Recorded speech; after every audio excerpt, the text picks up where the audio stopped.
Pastinya apa yang diungkapkan oleh Hasto ini akan membuat Pak Jokowi marah-marah lagi ya. Apalagi kalau kita lihat pada saat lalu bahkan ada pemberitaan Pak Jokowi mengumpulkan pengacara, bahkan akan membuat laporan terkait oknum yang menyebarkan isu ijazah palsu dan lain sebagainya. Apalagi saat ini seolah-olah Pak Jokowi itu sudah terpojok ya dengan isu-isu yang sangat wow sekali. Mulai dari apa? Pada saat lalu bahkan PDIP berseteru dengan Pak Jokowi, dari statement Bang Deddy Sitorus bahkan menyebut ada utusan. Wah, terkait ada utusan yang mengatakan Pak Jokowi jangan dipecat dan Hasto harus mundur. Itu bahkan membuat Pak Jokowi marah dan bahkan mengatakan kesabaran ada batasnya dan lain sebagainya. Nah, tetapi yang cukup unik lagi, Hasto ketika di persidangan bahkan juga menyebut hal yang sama.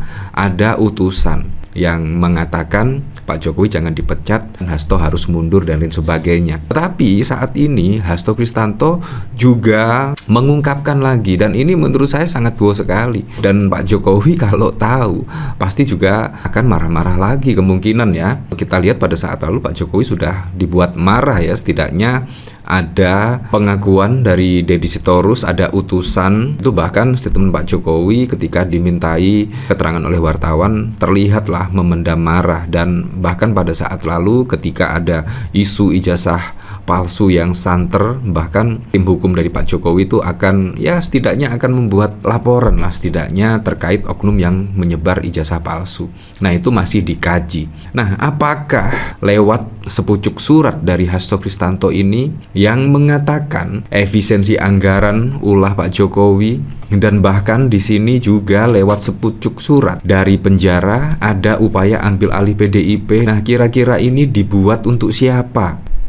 Surat Hasto dari penjara ada upaya ambil alih PDIP. Nah, memang sangat menjadi penasaran sekali ya. Nah, kira-kira itu siapa yang mengambil alih? Isu-isunya pada saat lalu memang akan ada pengambil alihan kursi ketua umum dan lain sebagainya. Dan bahkan pada saat lalu ketika Hasto Kristanto di persidangan bahkan ada utusan yang menyebut Pak Jokowi jangan dipecat dan Hasto harus mundur. Dan akhirnya benar, Hasto Kristanto saat ini ditersangkakan dan juga ditahan. Tetapi yang cukup unik, Ibu Megawati itu tidak mengganti sekjen PDIP Hasto Kristanto. Sampai saat ini pun juga Hasto Kristanto tetap menjadi sekjen PDIP. Dan bahkan pada kongres PDIP yang akan digelar konon katanya April sih, itu bahkan tidak membahas terkait posisi sekjen PDIP. Nah, artinya PDIP masih mempertahankan sekjen PDIP Hasto Kristanto, dan bahkan sampai saat ini pun belum ada PLT dan lain sebagainya. Nah, Sekretaris Jenderal Partai Demokrasi Indonesia Perjuangan sekjen PDIP Hasto kembali menyuarakan peringatan soal adanya pihak-pihak yang mencoba mengambil alih partai berlambang banteng tersebut. Pesan ini disampaikan Hasto dalam sepucuk surat dari balik teruji penjara yang dibagikan oleh politikus PDIP Muhammad Guntur Romli pada 10 April. Hasto menitipkan pesan kepada seluruh kader dan anggota PDIP untuk menunjukkan loyalitas terbesar kepada Ibu Megawati Soekarno Putri, kata Guntur Romli dalam keterangannya. Ia juga mengingatkan agar tetap waspada dan harus berhati-hati terhadap upaya yang mau ambil alih partai. Wow, ini bukan kali pertama Hasto menyuarakan kekhawatiran akan kemungkinan pengambil alihan partai secara internal. Dalam sejumlah pernyataan sebelum ditahan, ia beberapa kali menegaskan pentingnya soliditas di tubuh PDIP dan loyalitas terhadap garis ideologi partai. Ketahui Hasto tak sekali mengirimkan surat dari balik penjara. Itu merupakan yang keempat diterima Guntur Romli dari Hasto sejak sang sekjen ditahan Komisi Pemberantasan Korupsi. Ditulis tangan di selembar kertas buku tulis bergaris. Surat tersebut juga memuat kabar pribadi Hasto di dalam penjara. Guntur menyebut Hasto dalam kondisi sehat dan penuh semangat. Mas Hasto rajin puasa dan berolahraga di penjara. Berat badannya turun dari 82,4 kg menjadi 76 kg.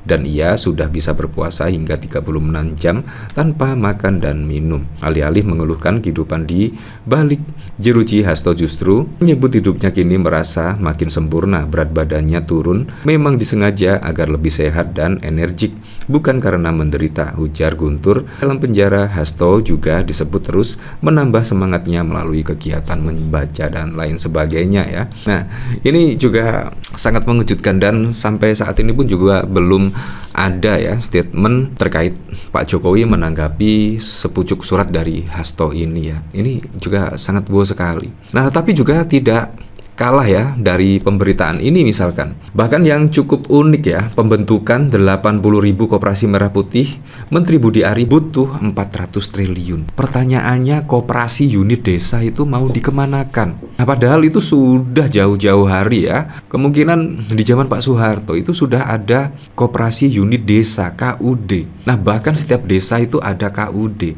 Kenapa tidak dilanjutkan lagi? Menurut saya koperasi merah putih itu sama dengan KUD, koperasi unit desa dan lain sebagainya. Seharusnya kalau koperasi unit desa misalkan dikembangkan lagi, kemungkinan akan lebih mengirit dana, apalagi kalau kita bentuk kembali koperasi merah putih lagi, membangun dan lain sebagainya, pastinya juga akan mengeluarkan uang yang sangat banyak sekali. Tetapi kan juga sudah ada ya koperasi unit desa, bahkan di setiap desa, bahkan ada koperasi unit desa, seharusnya dilanjutkan dan lain sebagainya. Seharusnya seperti itulah. Jangan membuat gedung lagi, menambah anggaran lagi, apalagi saat ini juga instruksi dari Pak Prabowo Subianto terkait efisiensi anggaran, tetapi Budi Ari malah membuat kejutan butuh 400 triliun. Ini sangat bohong sekali lah. Bahkan pada saat lalu yang 20 triliun saja Nathalys Pigai itu, bahkan statement Nathalys Pigai sampai saat ini pun juga masih menjadi topik ya. 20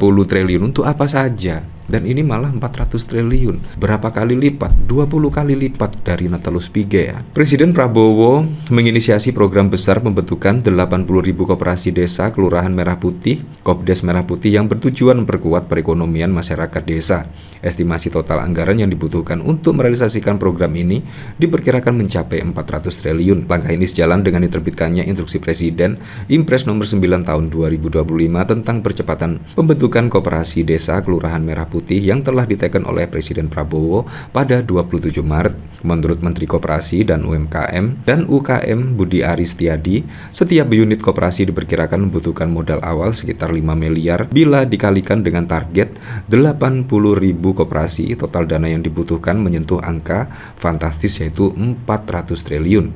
Kalau misalnya 80.000 dikalikan 5 miliar itu artinya sekitar 400 triliun modal keseluruhan, kata Budi di kantor Kemenko Pangan, Jakarta Pusat pada 11 April yang lalu. Ya seharusnya koperasi itu ya anggarannya itu dari ya anggota tersebut lah. Kalau diputer-puter kemungkinan juga akan semakin banyak ya. Ya tapi memang kita kembalikan lagi ke masyarakat lah menilainya seperti apa. Tapi yang jelas kalau 400 triliun ini sangat susah sekali ya, di mana anggaran APBN pada saat lalu juga defisit dan bahkan pemerintah juga akan menarik hutang ya sekitar 250 triliun. Jadi sangat susah sekali ini.